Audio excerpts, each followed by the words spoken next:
नमस्कार, मैं हूं अंकुर। आप देख रहे हैं सत्य हिंदी। एक नजर अब तक की सुर्खियों पर। वॉशिंगटन पोस्ट की रिपोर्ट के अनुसार मोदी सरकार ने गुपचुप तरीके से 3.9 अरब डॉलर का प्लान तैयार किया ताकि गौतम अडानी के कर्ज में डूबी कंपनी को बचाया जा सके। रिपोर्ट में बताया गया कि भारतीय वित्त मंत्रालय, DFS, LIC और नीति आयोग ने मिलकर मई 2025 में एक निवेश योजना बनाई। इसके तहत अडानी ग्रुप के बॉन्ड और इक्विटी में LIC ने अरबों रुपए निवेश किए। उदाहरण के लिए अडानी पोर्ट्स का 585 मिलियन डॉलर का बॉन्ड LIC ने अकेले फाइनेंस किया।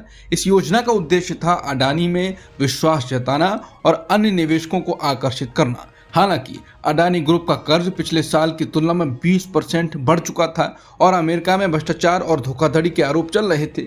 US डिपार्टमेंट ऑफ जस्टिस और SEC ने अडानी और उनके सहयोगियों पर मल्टी बिलियन डॉलर की घूस और धोखाधड़ी योजना का आरोप लगाया। अडानी ने इसे बेसलेस यानी निराधार बताया।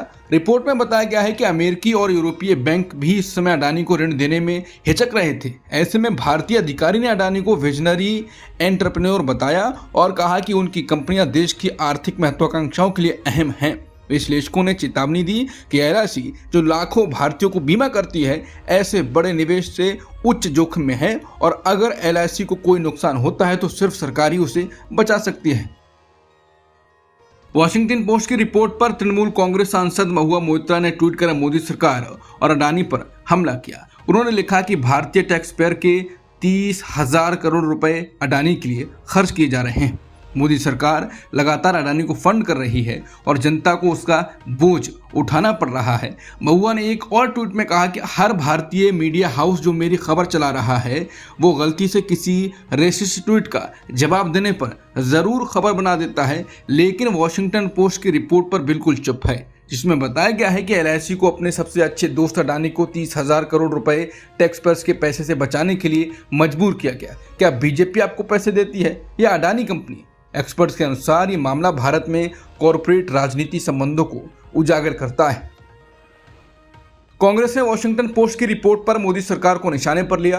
कांग्रेस ने कहा कि नरेंद्र मोदी अपने परम मित्र अडानी के लिए कुछ भी कर सकते हैं। वो देशवासियों की गाढ़ी कमाई को भी दांव पर लगा सकते हैं। अब ये बात वॉशिंगटन पोस्ट की खबर में भी सामने आई है। जब अमेरिका में अडानी पर घूसखोरी के मामले में केस हुआ तो दुनिया भर के बैंकों ने कर्ज देने से मना कर दिया। तब मोदी सरकार ने LIC पर दबाव बनाया और आदेश दिया कि LIC अडानी की कंपनियों में 3.9 बिलियन डॉलर का निवेश करे। मतलब LIC करीब 34,000 करोड़ रुपए अडानी को दे। इसके बाद LIC में लगी आम लोगों की गाढ़ी कमाई एक झटके में अडानी को सौंप दी गई ताकि अडानी धंधा बढ़ाकर अपना कर्ज उतार सकें। LIC से ये निवेश जबरन करवाया गया, जबकि LIC पहले ही अडानी के शेयरों में निवेश कर अरबों का नुकसान झेल चुका था। ये पैसा देश की जनता का है, लोगों की खून पसीने की कमाई का है, जिसे नरेंद्र मोदी अपने मित्र अडानी को डूबने से बचाने पर लुटा रहे हैं। ये दिखाता है कि नरेंद्र मोदी को देश की जनता की परवाह नहीं है और वो दिन रात सिर्फ अपने मित्र अडानी के लिए काम करते हैं। कांग्रेस ने अडानी की खबर को लेकर मीडिया पर भी सवाल उठाए। कांग्रेस ने कहा कि नरेंद्र मोदी ने अपने दोस्त अडानी को इतने रुपए LIC से निकाल कर दिए। LIC में आपका पैसा लगा है, जनता का पैसा लगा है। मोदी ने जनता का पैसा अपने दोस्त पर लुटा दिया। क्या न्यूज़ चैनल ये खबर दिखाएंगे? क्या अडानी के इस भ्रष्टाचार की बात होगी?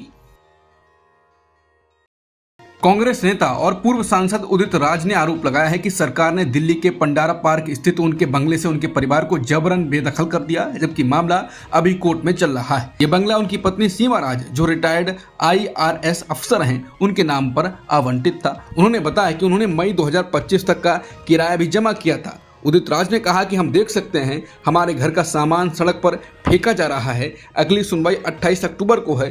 3-4 दिन का इंतजार तो किया जा सकता था। उन्होंने इसे दलित होने और गरीबों की आवाज उठाने की सजा बताया और कहा यह कार्रवाई चुनिंदा और राजनीतिक रूप से प्रेरित है। सीमा राज ने बताया कि उन्होंने नवंबर के अंत तक का समय मांगा था ताकि वो नया घर ढूंढ सकें। उन्होंने कहा कि सेवानिवृत्ति के बाद 6 महीने तक सरकारी आवास में रहना नियमों के तहत संभव है, लेकिन फिर भी उन्हें अचानक निकाल दिया गया। उदित राज के परिवार को बंगले से जबरन बेदखल करने पर कांग्रेस ने भी आवाज उठाई और राहुल गांधी ने भी एक्स पर कांग्रेस के ट्वीट को रीट्वीट कर आवाज आगे बढ़ाई। कांग्रेस ने कहा कि डॉक्टर उदित राज जी दलितों के लिए आवाज उठाते आए हैं, उनके लिए न्याय की लड़ाई लड़ते रहे हैं। ऐसे में मोदी सरकार की हरकत उनकी दलित विरोधी मानसिकता का सबूत है, जो दलितों की आवाज को रौंदने का कोई मौका नहीं छोड़ना चाहती। शर्मनाक है ये। कैमूर के भभुआ विधानसभा में चुनाव प्रचार के दौरान विधायक भरत बिंद को असहज स्थिति का सामना करना पड़ा। एक युवक ने उन्हें गांव में रोककर उनके 5 साल के कार्यकाल पर सवाल उठाए। ये घटना तब हुई जब विधायक अपने समर्थकों के साथ गांव का भ्रमण कर रहे थे। इस दौरान जोर जबरदस्ती भी हुई। भरत बिंद ने इसे विरोधियों की सुनियोजित साजिश बताया। इस घटना का वीडियो सोशल मीडिया पर वायरल हो रहा है। विपक्षी इंडिया गठबंधन की ओर से मुख्यमंत्री पद के उम्मीदवार घोषित होने के एक दिन बाद तेजस्वी यादव ने अपने चुनाव अभियान की शुरुआत कर दी। तेजस्वी ने जनता से अपील की कि उन्हें बस एक मौका दीजिए। उन्होंने कहा कि बेरोजगारी बिहार की सबसे बड़ी दुश्मन है।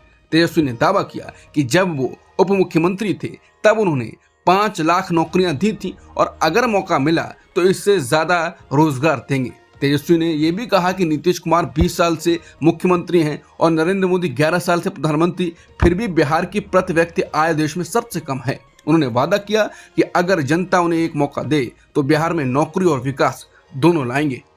रूस के तेल सेक्टर पर पश्चिमी देशों की नई पाबंदियों के बाद भारत की निजी क्षेत्र की दिग्गज कंपनी रिलायंस इंडस्ट्रीज ने कहा है कि वो इन नए नियमों का पूरा पालन करेगी। रिलायंस ने शुक्रवार को बयान जारी कर कहा कि वो यूरोपीय संघ और अमेरिका यूके द्वारा लगाए गए नए प्रतिबंधों के प्रभावों और कंप्लायंस जरूरतों का अध्ययन कर रही है। कंपनी ने साफ कहा, अगर इस मामले पर भारत सरकार से कोई दिशा निर्देश मिलता है तो हम उसका पूरी तरह पालन करेंगे। बता दें, रिलायंस इस समय भारत की सबसे बड़ी कंपनी है जो रूस से कच्चा तेल खरीदती है और साथ ही सबसे बड़ी पेट्रोलियम निर्यातक भी है। कंपनी ने कहा कि वो यूरोपीय संघ के दिशा निर्देशों के अनुसार ही यूरोप को पेट्रोलियम उत्पादों का निर्यात करेगी। रिलायंस के प्रवक्ता ने बयान में कहा कि हम भारत सरकार के निर्देशों का पालन करेंगे और हमेशा की तरह भारत की ऊर्जा सुरक्षा सुनिश्चित करने के लिए प्रतिबद्ध हैं। भारत अमेरिका व्यापार वार्ता अब अपने अंतिम चरण में पहुंचती हुई दिखाई दे रही है। सूत्रों के मुताबिक दोनों देशों के अधिकारी अब समझौते के ड्राफ्ट यानी टेक्स्ट की भाषा पर काम शुरू कर चुके हैं। हालांकि किसी भी अंतिम घोषणा से पहले दोनों देशों के बीच राजनीतिक सहमति जरूरी होगी। शुक्रवार को बर्लिन में आयोजित एक सम्मेलन के दौरान केंद्रीय वाणिज्य मंत्री पीयूष गोयल ने इस पर स्पष्ट संदेश दिया। उन्होंने कहा कि भारत किसी भी डील को डेडलाइन को दबाव में नहीं करता और न ही किसी बंदूक की नोक पर। गोयल ने कहा कि भारत हर समझौते को लंबे समय के हितों को ध्यान में रखकर देखता है। अमेरिका और चीन के शीर्ष आर्थिक अधिकारी शनिवार को मलेशिया की राजधानी कुआलालंपुर में आमने सामने होंगे। मकसद है तेजी से बढ़ रहे ट्रेड वॉर यानी व्यापार युद्ध को रोकना और अगले हफ्ते ट्रंप और शी जिनपिंग की मुलाकात का रास्ता साफ करना। ये ठीक आसियान समिट के दौरान होगी जहां दोनों देशों के बीच नए समझौते की कोशिशें होंगी। दरअसल अमेरिका के राष्ट्रपति ट्रंप ने चीन से आने वाले माल पर 100% तक के नए टैरिफ लगाने की धमकी दी है। ये टैरिफ 1 नवंबर से लागू किए जा सकते हैं। ट्रंप का कहना है कि चीन ने रेयर अर्थ मेटल्स यानी दुर्लभ धातुओं पर एक्सपोर्ट कंट्रोल बढ़ा दिए हैं, जिससे अमेरिकी उद्योगों को नुकसान हो रहा है। इसके जवाब में अमेरिका ने भी हजारों चीनी कंपनियों को अपनी एक्सपोर्ट ब्लैकलिस्ट में डाल दिया। इससे दोनों देशों के बीच बनी नाजुक आर्थिक सुलह फिर से डगमगाने लगी है। अब अमेरिकी सचिव स्कॉट बेसेंट, व्यापार प्रतिनिधि जेमिसन ग्रियर और चीन के उप प्रधानमंत्री हे लीफेंग, ये तीनों नेता मिलकर कोई रास्ता निकालने की कोशिश करेंगे ताकि अगले हफ्ते दक्षिण कोरिया में होने वाले APEC सम्मेलन में ट्रंप और शी जिनपिंग की सीधी मुलाकात हो सके। माना जा रहा है उस मुलाकात में टैरिफ में राहत, टेक्नोलॉजी एक्सपोर्ट नियमों में नरमी और अमेरिकी सोयाबीन की चीन को खरीद जैसे मुद्दों पर बात हो सकती है।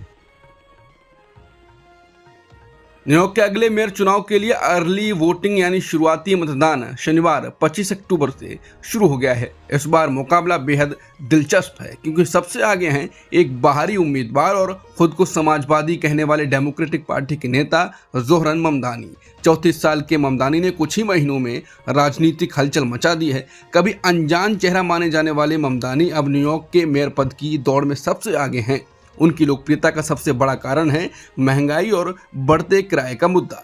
उन्होंने वादा किया है कि वो 20 लाख न्यूयॉर्क निवासियों के लिए किराया फ्रीज करेंगे, यानी किराया नहीं बढ़ने देंगे। इस वादे ने खासकर युवा मतदाताओं को आकर्षित किया है। दूसरी ओर न्यूयॉर्क के मौजूदा मेयर एरिक एडम्स, जो भ्रष्टाचार के आरोपों में घिरे हुए हैं, चुनाव से हट चुके हैं। उन्होंने अब जाकर पूर्व राज्यपाल एंड्रयू क्यूमो का समर्थन किया है, जबकि कभी उन्होंने क्यूमो को सांप और झूठा कहा था। अर्ली वोटिंग 25 अक्टूबर से 2 नवंबर तक चलेगी, जबकि मुख्य चुनाव 4 नवंबर को होगा। जीतने वाला उम्मीदवार नए साल की शुरुआत में मेयर की कुर्सी संभालेगा। ताज़ा सर्वे के मुताबिक ममदानी को 47% समर्थन मिला है, जो क्यूमो से 18 पॉइंट आगे है। सुप्रीम कोर्ट में 6 अक्टूबर को हुई एक अजीब घटना पर अब सोमवार 27 अक्टूबर को सुनवाई होगी। दरअसल राकेश किशोर नाम के एक वकील ने सीजे बीआर गवई पर जूता फेंकने की कोशिश की थी। अब इस मामले में सुप्रीम कोर्ट बार एसोसिएशन ने राकेश किशोर के खिलाफ क्रिमिनल कंटेम्प्ट यानी अदालत की अवमानना की कार्रवाई की मांग की। यह याचिका जस्टिस सूर्यकांत और जस्टिस जॉय माल्या बख्शी की बेंच सुनेगी। सुप्रीम कोर्ट बार एसोसिएशन की ओर से सीनियर एडवोकेट और अध्यक्ष विकास सिंह पेश होंगे।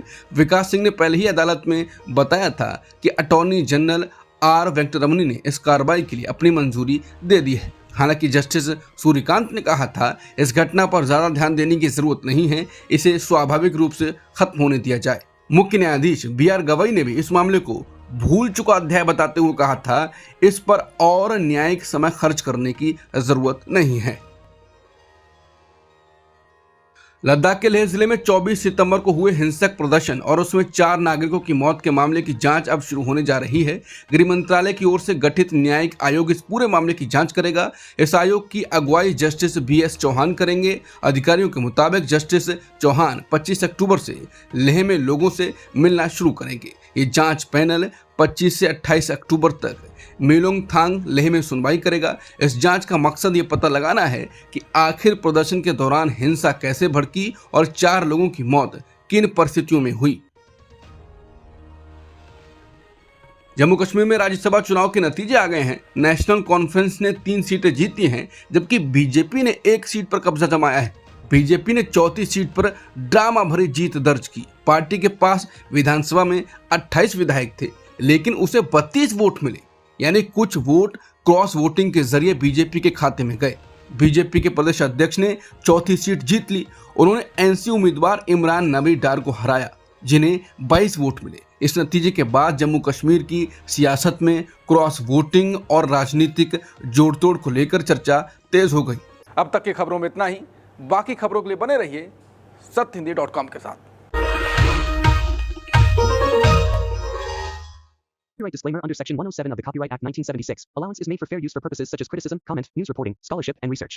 Fair use is a use permitted by copyright statute that might otherwise be infringing.